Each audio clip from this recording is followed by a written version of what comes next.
Well, hello, educator friends, and I hope you are having a great day wherever you are, whatever you might be doing. We are in season 3 of the School Life series, and I just want to start out by saying thank you.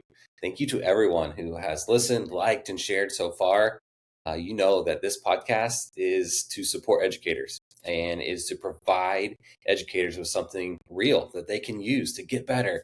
And the support and love that so many educators are giving it's special, really special. And it's never been about me. It's always been about you and the babies that are sitting in your classrooms.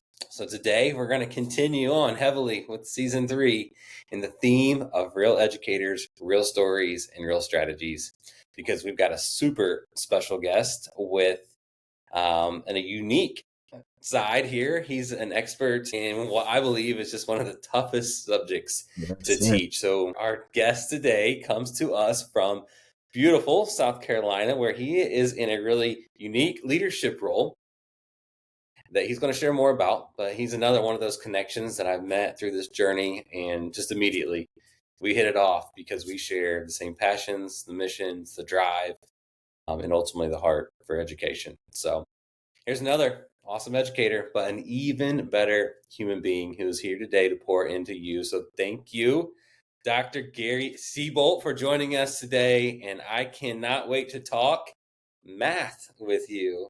absolutely. Gary, thanks, man. I appreciate you having me. It's an honor, and I'm excited to talk to you about it. Yeah, cool. Well, let's dive in and just learn about you. So I like to start out by just sharing with our listeners, who you are personally and what's your life like in South Carolina.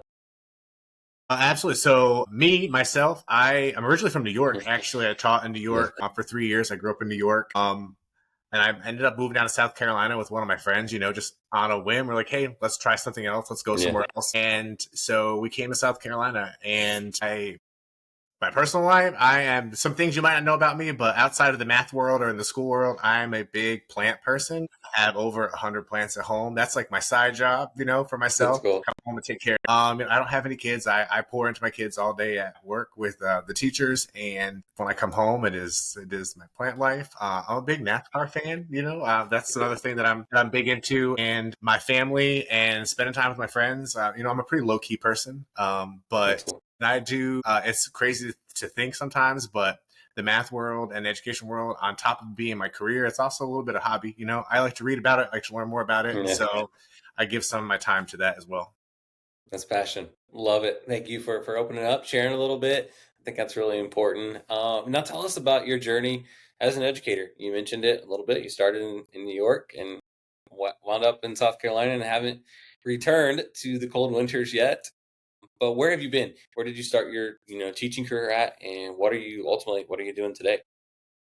Absolutely. So I taught in New York. Actually, I started teaching music for a few years. My first 3 years in New Cool. York, I taught music. I taught music when I had moved down to South Carolina for a little bit as well. And my passion started with some courses and stuff that I had taken in summer institutes with through the arts, and I got really big into the integration of the arts, or the infusion of the arts into the classroom, and just what that joy brought to kids, and that opportunity that it gave kids to kind of showcase their talents in different ways, and not just kind of sometimes the mundane things that we go through from day to day. It Mhm. kind of brought out a different thing in them. And so I ended up going back to school very quickly for elementary education. So I got my degree in elementary ed. And with that, I went to a second grade classroom. And at first I was like, yeah, I'm going to teach fourth grade, fifth grade, something like that. And they're like, hey, we got a second grade opening for that we want you to have. And I'm like, second grade? That'll be Yeah. interesting. So I ended up teaching second grade for many years. And only one of those years I had girls in my class. I had taught single gender boys for most of my years, and I'm still standing tall. And I'm gonna Yeah. tell you, if they said tomorrow you're going back in the classroom, hands down, I'd bring myself right back to second. I'd ask if we could do single gender again, because it was some of the best experience I had, and I did a lot with. We did a lot with like action based learning and integrating the arts, and I would tell you that's where my love for math started. And I was like, God, this is great. And watching kids learn, and how they learn about numbers and how they understand themselves and their relationship in math and what that looks like for them was so cool. And so I got really invested in that. But then then from there I taught fourth grade, and at the time, I was working on my doctorate in educational leadership because I always knew I wanted to do something more and I wanted to have an avenue to open more doors Hmm. for myself to support teachers and to support others. And so I taught fourth grade, and then I was a math coach, a K-5 math coach, and then a curriculum specialist or a professional development coach in my previous district, where I got to work with primarily third, fourth, and fifth grade teachers to support their instruction. And actually, most recently, just this past August, I accepted a new position in a new district, and now I am the K-5 or elementary math coordinator for my school district, and that's been such a cool opportunity. And I was telling you earlier, it is new to me because I'm trying to build capacity within myself while also supporting and building capacity within the coaches in their schools. And having gone from the coach role to now supporting the coaches and the teachers and the students in that process has been it's been really cool, and I've been learning, and I think it just shows me that every opportunity you can take, I can still learn something new and I can still grow from that. And it's been rewarding. I've Hmm. gone from a smaller district of 15 elementary schools to now 27 or so elementary schools, and so Yeah. I'm learning. I think And it's funny. Some of our listeners are going to be like, 15 elementaries? You think that's small? Like small is my elementary with 200 kids, but well, it is amazing don't to see. realize, Education comes in all shapes and sizes, right? yeah, I thought it was small, and then I was like, 15 schools. That's a lot of schools. Until I realized there's more districts that have way more schools, and I was like, I can't even get everywhere in a given month. Yeah. So it's helped me be creative with how I build capacity within to support everywhere that I can Yeah. simultaneously. Yeah. I think that's one of the cool things about you, and a lot of cool things about you. But one of the things I really admire about you is one, you're following your heart and your passion for something, but two, you're always challenging yourself in these roles. And we've talked about it before we jumped on here for a bit, like this new role, and it's been a challenge. You're getting through it, and I think what that models to the teachers that you're serving in this role is, hey, I don't know everything. Yeah, I do know that I love math, and I'm going to, make sure that our students love math. We're going to figure it out together, which I think being vulnerable in education, regardless of your role, is so important. And just being open and saying, hey, I don't have all the answers yet, but when we do, magic's going to happen. And absolutely. I think that's that. transparency is so important with people. I think it just Hmm.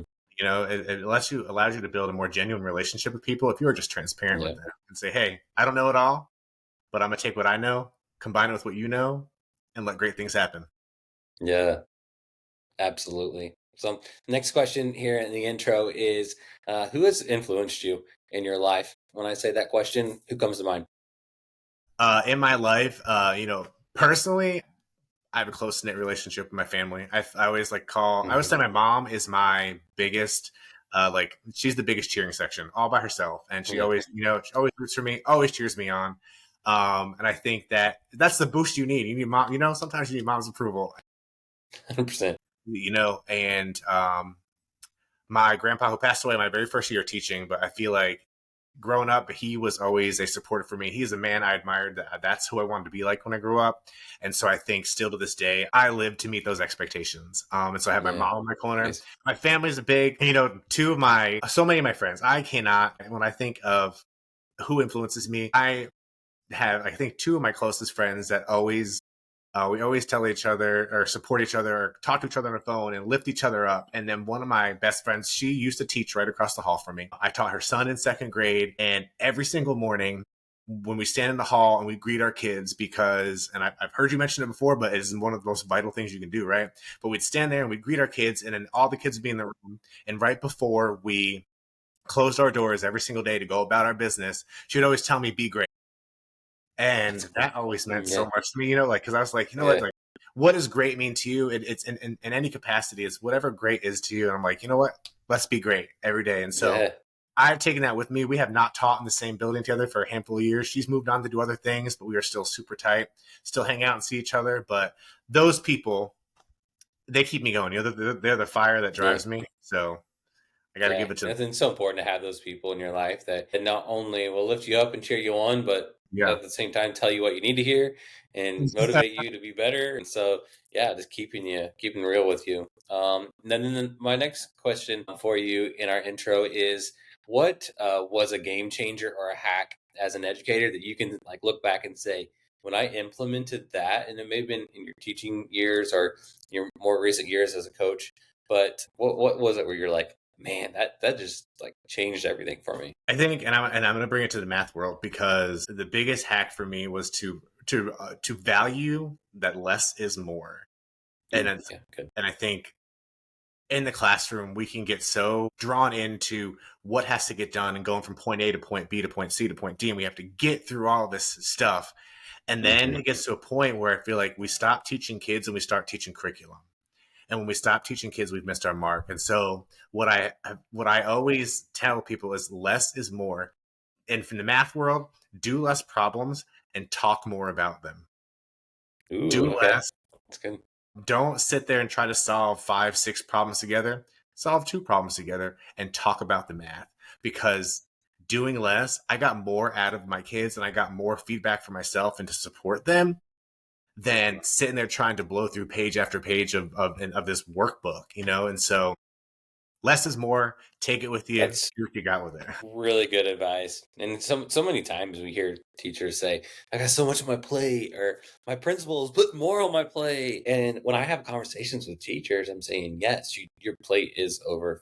Overflowing. Like this is not good. Let's look at what you can take off your plate. Because sometimes when your principal is putting stuff on, you can't control that. And sometimes even the principal can't control that. Right. That part. But let's look at your plate and say, hey, like I can take this off my plate. I mean, just like you, and that's great. What you said, less is more.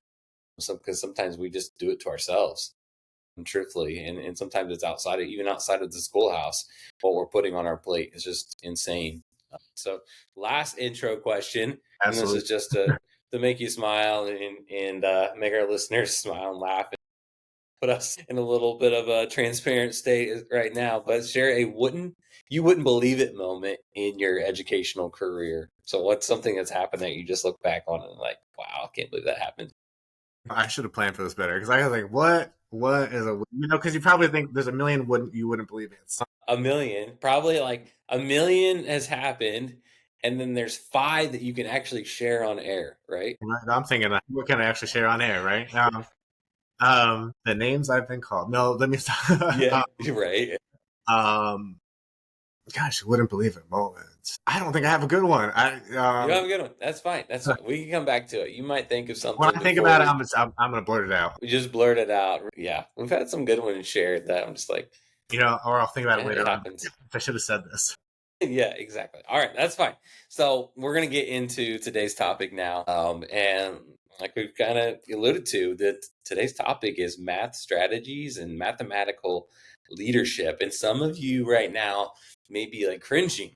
I know me personally, when I hear that four-letter word, I cringe, and I have ever since I was in fifth grade. I've cringed when I heard the word math, and as a teacher, and I'll be honest, as a principal, like math was just something that didn't excite me and that I didn't gravitate towards. And I look back on my principalship and I think, man, I wish I would have had somebody like Gary then that would have inspired me to get more involved in my class math, instruction and support my math teachers better. And so this episode is for everybody. So if you cringed, don't click next Don't click and next jump yet. off next, because I promise you're going to want to hear what Gary has to say here. And if you're somebody that's like, go math, yay math, then Gary's your man here. So Gary, math is absolutely definitely your jam. It is one of the things that I just really admire about you and appreciate about you, that you say, hey, I'm a math guy, right? I'm going to own it, and I I'm mean, going to share this with the rest of the world, and make math fun for as many people as I can possibly can. And so I have to ask, as we get going here, have you always felt this way about math? I'm gonna give you a hard no. Hard Hard, no. Okay. All right. hard. Good. So you are like us. Yes, I'm on that side too. I'm on that. Okay. I despised math. And I'll never speak ill of my teachers, but you have those moments and those experiences where you remember where your relationship with math was fractured. And everyone has a math relationship, right? And I think when you were Yeah. little, you don't know what you like and don't like in school. You just like to go to school most of the time, you know? And so, but I have these specific moments in my life where I feel like my hate, big word, but my hate or disdain for math crippled me. And I think, you know, people talk about their when they think about math, their math trauma. And math trauma Yeah, stays with you for a very long it, time. it's real. Yeah. And math trauma is real, and I didn't always love it. And I just remember two or three teachers across my journey in math that would always pick up the pieces and fix it, pick up the pieces and fix it to get me through it, because I just had this block where I'm not good at this. I can't do this. And so when I automatically have this place where I don't believe in myself to be able to do it, I don't care how much you teach it to me, I'm not going to own that. And it wasn't, I'm honest. And I tell you, when I started teaching second grade, when I fell in love with math, when I taught second grade, it's because I put myself in a position. I never want a child to feel the way I and so many people have felt learning Yeah. math. And so I said, if I can take that burden away from them, that's my goal and that's my purpose. I loved reading when I was growing up. You know, I loved to read. And so I was like, maybe I'm going to be a reading teacher. And that's my thing. But I was like, no. And so I think my love for math and where I stand today is rooted so much in having a better understanding of the opposite side of the fence. I didn't always like it. I didn't always want to do it. I wasn't always good at it. And I'm transparency. I'm still that person that I use strategies in my head. They go quickly because I don't know all my multiplication tables. They petrified me. You know, Wow. you get to the nines, I can't rattle them all off, but I can decompose those babies and use the distributive property in my head real fast to give you the answer. But that's because I have people that nurtured me and poured into me for that. Cool. I'm talking about transparency. The math coordinator for a district the size with 27 elementaries just admitted he doesn't know his multiplication facts. Yeah, no, that's great. I love that, and that's cool that you know. And I think that's really good. And you talk about your authentic self, and you are one of those people that when I say be your authentic self, I don't have to think about you because you are your authentic self every day in what you do. And again, something that just led me to you and has allowed us to connect on a deeper level is that. But for educators that are listening, Gary just admitted that he hasn't always liked math. That is being his authentic self and saying, "This is who I am. This is who is leading. This is who is helping teach you math." All of these things, and that's really important. So now let's sort of just dive right into some real practical strategies for our listeners. So we don't have to completely bore them with every math strategy here, but what are just a few of your favorite math strategies that our listeners can use, regardless of their role? You know, regardless of role, I will stand on the soapbox that manipulatives matter every single day. That concrete understanding, literally, when I was learning how to teach math, that concrete understanding helped me understand it. And so I think we all too often we think of the roadblocks that are associated with that. Like we want to talk about it's time consuming or the organization of it, or they're going to play with them. And we have to set all that aside. And we think about if these are tools to grow them and to grow those little minds to understand concepts and conceptually understand what math is all about. We need those tools in front of them. And I think that one of the best strategies I can always think of is anything that we teach kids, there is a concrete way for them to understand it before we go into that representational model. And so always having them available. And I always tell people too that for our special education population and for our ML students that where English is not their first language, that is a bridge that supports their understanding too, because math language is unique to itself. You know, when kids learn the word multiplication, just because we've heard it so much, we don't think that is a new word for them.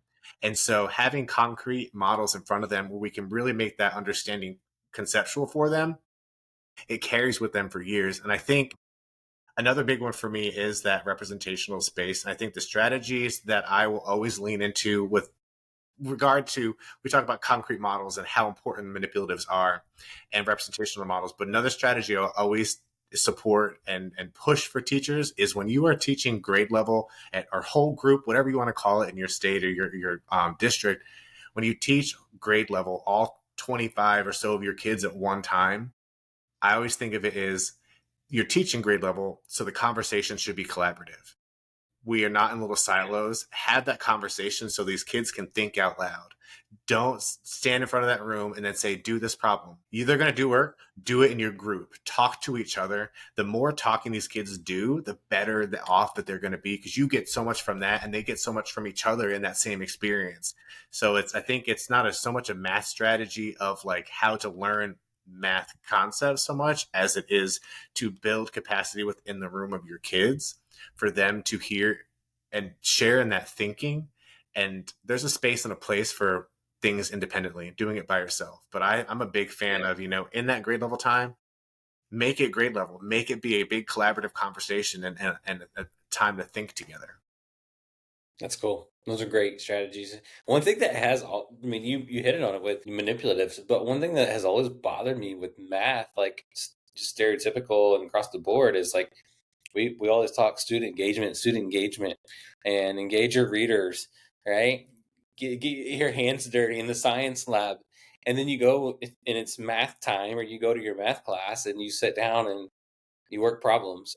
Yeah. It's like, why can't math be engaging? And I know that you're a proponent of that and you hit on that, but like make math fun, make it engaging, bring this to I life. think manipulatives, the way standards are written, regardless of your Common Core, you have state standards. The way Canada standards are written, if you follow them and you pay attention to how they're written, they are engaging. They are very hands on, and they require to use this concrete models to do stuff. Kids are working with their hands.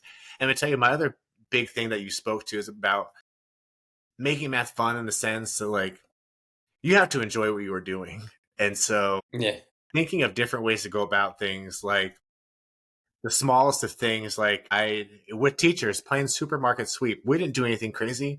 I just put some food items on a back table, put some stickers on there with decimals operations on there, and they had to run and go grab one and go grab another one and add them up. It Yeah. wasn't anything outlandish, but it was a real world connection for them. And I think anytime we can connect it and make it fun beyond the worksheet, the better. Yeah. Yeah. That's good. When I think about my elementary career and even high school math career, like it was boring, but the problems the one problems that I enjoyed working were the story problems, right? Because I could relate them to going to the grocery store, or I could relate them to sports or whatever it was. I was like, okay, this is kind of something that interests me, and that's the reason. So bring those to life, like bring math to life, which is I think is good. And so, kind of on that subject, how do you handle students that are resistant to math? And then in your role now, and in your previous role, how do you handle teachers that are resilient to math? Slow and steady wins the race. You can't. I learned that I'm not always the most patient person. I want things to happen, and I have a vision. I'm like, this has to happen, and I want it to happen for you. Hmm. But I think for my kids, what I always did with them is you have to connect with kids on a personal level. You have to build that relationship first. We're not going to learn anything if we don't have a relationship to root it in. Yeah. And in that reluctancy for math, find the strengths that they do have Okay. and build from them. I think all too often we look at the deficit. What is the deficit? What don't they know? Well, in order to not know something, it has to have stemmed for something you did know that when we expanded that knowledge, something fell off. And so if we think back, instead of saying they don't know this, I always ask teachers, but what do they know? Because in order to fix that gap or that deficit that you were acknowledging, you have to go all the way back to what they do know. And what they do know is a sense of pride for them. And it's also a space for them to feel confident and to feel like they can accomplish something. And so no matter what it is, if they are really good at adding and you want to teach them multiplication, make the connection, because multiplication is adding equal groups. So you have That's to great. find, I like that. It's and a teachers, really good strategy. I think for teachers, it's the same thing. The teachers have math trauma, and we have to unpack that math trauma. Unpack it, let it all out. Let's talk about it. Why is it that way? And what can you do to ensure other kids don't have that same problem? Good. Yeah, that's great. And so you've obviously had these students, had these teachers that you worked with, and you've pushed through it using these strategies. So just share with our listeners maybe a couple stories, or some things that come straight to mind when I say share some of your success and your results over the years. Yeah. I'm going to tell you, I met with the teachers all day today, and I shared the story multiple times because I was talking about exposing kids to things even if they're not at a place to fully absorb it or understand it, because we're talking about how we meet the depth of standards, how we operate with knowing what these gaps are that we have to fill. And I told them a story about one of my little boys in fourth grade. We worked by ourselves, we worked on decomposing the number 4 in fourth grade. Let's break apart the number 4. How many different ways can we represent 4? And he's in fourth grade. But one of my biggest successes for him was that he was actually able to, because I broke down things for him as best I could, got him to a place where he was able to compare fractions, manipulative concrete models. He was good. He was a good visual learner. He could see things visually. And so I was like, how can we break this down for him in a way that makes sense? And it got to a point where he started to understand fractions. We're still working on understanding what the number 4 is. And had I had sold him short in that capacity, he would never been able to enter that learning of grade level standards, because he's always with me working on the number 4. Let's break up the number 5. And I think some of my other successes in just teaching boys are an interesting, not to stereotype them or to assume that all are the same. Particular groups that I've had, I look back at the ones that I've had. I remember them coming, and the beginning of the year, they would not speak a word about it. They would do the math. They didn't want to do the thinking. They didn't want to be wrong. Mm-hmm. And then we come back after Christmas break or winter break, and January starts to roll. It's always January for me with these groups in my second grade time. The things started to snowball. And I'll never forget one boy that we were working on. We were adding and subtracting 3-digit numbers, and we were getting there, right? And so, but the thing was that he had this confidence about him, and he didn't really talk much, but then he raised his hand. And I'm going to tell you, and I think every teacher can recognize that time when a kid that never raised their hand finally raised their hand. You will push through the crowds to get to that hand. I was like, what's up? What do you have to share? And he, without any hesitation, talked about, well, I know that 8 and 2 make a 10. So I took 2 out of this number to connect with my 8 in the ones place, and I bundled it, and then I put it over here, and I was just like, it's like all came lost it. It's like he's connecting these, again, not to harp on it, but he's connected these models into this visual that helped him understand something. I was like, the pieces are coming together. That's it. Those light bulb moments, and really what it comes down to, I think, Gary, is like reaching the individual child. I mean, that's something that sounds so cliche, but I think it's still a major problem in our education system. Like, we're still just providing this blanket educational system, and we really have to revamp our thinking. And it's so even more important in today's society to do this, to make sure that we're reaching every individual child. And moments like that are when hey, I reached that child. And so we want those moments for as many kids as possible. So I want to talk something now that you mentioned the other day when we were texting back and forth. You said mathematical leadership. And I started to reply to your text because I was so intrigued by like what this meant and kind of what it meant to you. And then I was like, no, I want this to be on the podcast. I want the answer to be, organic and original and right here on the podcast. And so tell us more. Tell me more. Mathematical leadership, and I talk about it, is building leaders owning their mathematics. I think every administrator, anybody in a position of leadership, they get to that space, and it doesn't mean, talking about being transparent, it doesn't mean we know everything about everything. And so many times I meet these incredible leaders, and we talk, and the very first thing they'll tell me is that math wasn't my thing.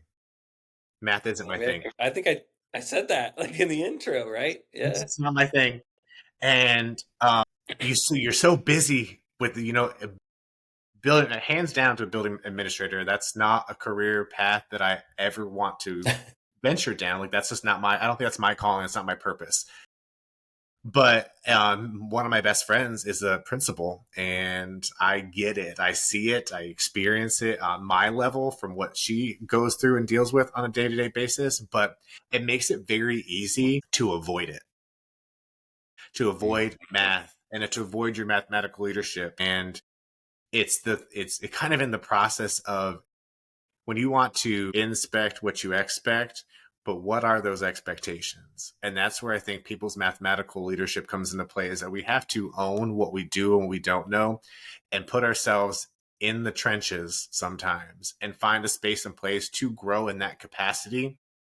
And I think the biggest place for that to happen is to take ownership of being in those PLCs, not to just observe and to observe, or those, whatever you call them, your planning, whatever you guys call them, anywhere you are out there, not just to sit there and observe it, but to be engrossed in that learning with them, to build your capacity for understanding. When you go into a classroom to observe math, sometimes we look around, you can say, oh, the kids are learning something, they're behaving, they're following directions, but are they genuinely learning math? Are they learning it in a way that is truly going to move them through the continuum of concepts? And not to be long-winded on it, but one of my best friends, and I think it's important to say it, she admitted not secondary, but upper elementary math is not my thing, Gary. She's like, this is not me. And so in my role last year, when I come into her building, I'm going to tell you, I came to her building to do PDs at least once a month. We would meet with the teachers and we'd talk about data, or we'd learn something new. She was there. She was there. She was invested in the conversation. She asked the questions. She was a part of the learning. She didn't pretend to know more than she knew. And she grew from that. And now that I'm not in that position and that district, she has that to speak to for herself. And not, I will toot her horn as often as I can, not because she's my best friend, but because of the administrator she was. That school scores jumped, they increased, they got recognized for their growth and their academic achievement across the district. And I think it has a lot to do with any leadership. And I speak to her assistant principals as well, her facilitator. They were always there. They were invested in it in a place of wanting to grow with their teachers, not watching their teachers grow. Yeah, that's really, really good stuff. And now I see what you're saying with that. And I told you earlier, I was a principal that just I would put math to the side because I was guilty of that. And I look back on that part of my journey and career, and I wish I was more like your friend when it came to math. But one thing that I say a lot when I work and speak with leaders and principals is, if it's important to you, you will make time for it. Absolutely. There is more than enough going on out there to keep you busy. But if it's important to you, then you're going to find the time to do this. And we've already talked about this on this episode a couple of times, but transparency and vulnerability. If I say, hey, I'm not going to get to your emails this afternoon, you're not going to be able to find me for fires this afternoon because I'm going to be sitting with Gary at the math PD because this is important to me, then people will respect that. Being open and transparent and letting them know this is important to me because it's important to our school. And then all of a sudden it's important to your teachers. And then all of a sudden it's important to your students. And all of a sudden you see growth like you did, Yeah. and everything is great. It's magic. And so you are the leader of your building and you set the tone. And if it's going to be important to you, then it's going to be important to others. Yeah, absolutely. And I think in my current role right now, my director, she's my director. So elementary math, secondary math, ELA, science, those all the things. But with our new standards coming out, she's literally told us, she's like, I am in my math era. And like she's taken ownership of that. And she's a part of that. And like it's my responsibility to roll this out, but she is equally invested in making sure that that is successful. We full transparency, we don't all know everything, and so being able to say I don't know it all, but I'm invested in that with you. And that's what I mean by math, like owning your math leadership. Like you are the leader of that building, or in whatever role you are in, you're the leader of the teacher, you're the classroom teacher, you are leading that ship. Own that, see where you're at, and put yourself in a position to say it matters to me, I'm going to grow from here. I love it. I love it. Now I know what you mean, and hopefully our listeners do too. And they're going to go back to their buildings and say, "I'm ready for a change." So that's the whole idea of this school life series and these episodes, and I love that you're sharing it with everybody else. So we're starting to get long on time, We and are. I talked I too just much. want to say it's okay when you bring people on that you connect with. It happens. So anything else you want to share, math related, before we get into our last topic and wrap this up?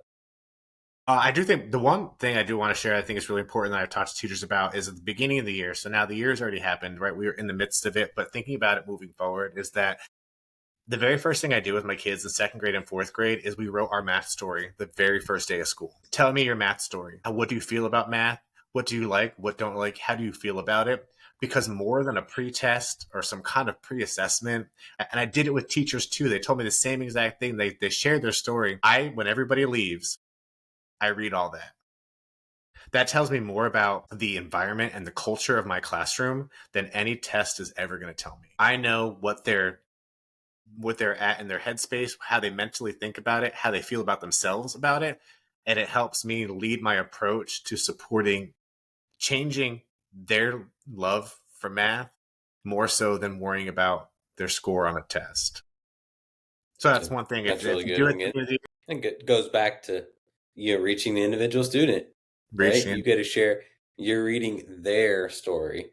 And so you know now, like, where they are in that journey and in their story. And so, speaking of journeys, our last topic here is something. It's a passion project that we both share, and has brought us Yes, sir. together. Is this the message of believing in yourself? Mm-hmm. And so, tell our listeners why this is important to you, and how you spread this message, and why you spread this message.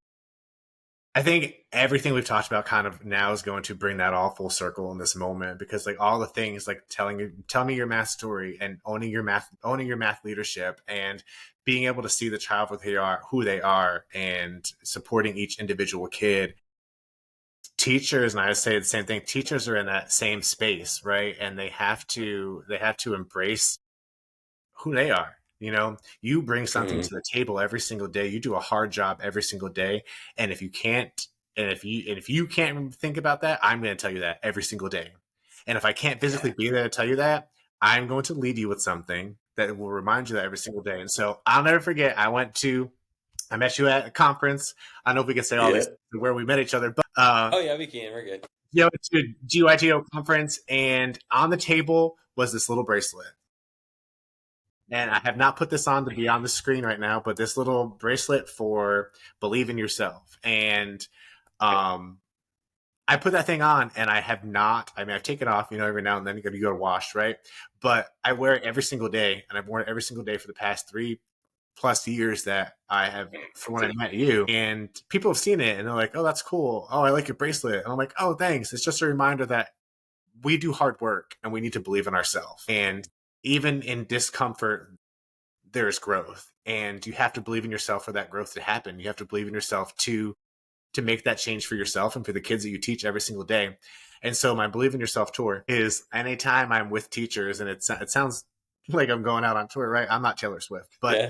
anytime I'm out with teachers or we do a PD or we do the hard work, I leave them with this bracelet and I tell them that, that things get tough and things are hard, but you are enough and to believe in yourself. And that's why I leave them. And I tell teachers every single day, you are human before you are anything else. Respect yourself and love yourself so you can pour into your kids and that they also can believe in themselves. And so I buy and I would give out, I just through school life, I ordered 500 more of them because I was like, my goal Are you this year, serious? I'm giving out 500 believe in yourself bracelets. I just gave out 10 It's more today. 500 lives. That's cool. 500. But when I look at that, it's 500 lives. 500 lives. I mean, that's it. You hit it. Like, if I don't believe in myself, then I'm not going to be able to do the work that I need to do. At least to my maximum potential. I'm not going to be able to influence lives. How could I tell a kid to believe in himself if I don't believe in myself? And like you said, we all have these super hard days. Like, life is hard. Life as an educator is so hard. And sometimes we just need a reminder and to look down. I mean, I'm not kidding. I gave one of these out to a TSA agent in Oakland, California last week. That's how much I believe in this message. My bag got screened. My bag got screened. I might have been trying to, smooth things over a little bit. My lotion was too big, but I was like, she saw that believe in yourself. And she goes, I struggle with this. And I said, just wait a minute, right? Like, I'm going to give you something that will help you with this. And I had a conversation with the TSA agent about believing themselves. Like, that's the mission right there, Gary. I mean, that's Yeah. what brings us together in this. And It's everywhere. It's in your everyday life. But when we're believing in ourselves and what we're doing, then we can really truly impact others and change the world. So, Absolutely. speaking of changing the world, as we wrap this up, I like to wrap it up by you giving listeners final piece of advice. And so, what advice do you give to all educators other than believe in yourself? Never believe that. I tell you, it's real simple. It's real short, and I tell as many people as I can: wake up, live out your dreams, and make a positive difference. That is my passion every day. Simple. You know, everybody dreams big. I wish we could do this. I wish we could do that. I'm like, then do it. Wake up, live out your dream, and make a positive difference. Perfect. Awesome. I love that. So thank you, Gary. I genuinely, I knew I would. And I mean, I love all the conversations we have here on the School Life series, but I knew this one was going to be special because it was a subject I don't like, but it was a person that I really do like. So thank you for bringing your gift, your math gift to our listeners. And I know just listening to this is going to help them in their math story and their math journey. Before we get off here, if you're thinking, wow, Gary was awesome, and I want to pick his brain even more and have a deeper conversation about this, please share how our listeners can get contact with you, social media, that type of thing. Yeah, my social media, my Instagram is Schoolin with Seaboldt, Schoolin with no G, with Seaboldt. Okay. And, you know, even in the email, I'm cool with email. I've had random people reach out to me that I've met along the journey, say, hey, talk about this if you can. And it is just GarySeaboldt@gmail.com. But That's big, it. you know, That's find me simple. on Facebook, find me on Instagram, hit me up. I'll talk math. Yeah, I'll awesome. talk math to anybody that wants to talk math. I know you will. That I know. So, Gary, I'm looking forward to continuing our friendship and continuing this journey and pouring into educators together for years to come. But thank you for being on the School Life series today. Thank you for having me. I am humbled by it. I am honored to be here. Thank you for supporting my journey, for supporting my vision, and for, you know, advocating for educators everywhere. So thank you. Good. Awesome. That's what we do. And shout out to School Life for sponsoring the podcast and pouring into educators through Absolutely. many, many different ways, brag tags, 3D bands, all those things. That's what we're here for. So for all of our listeners, go out and be great today.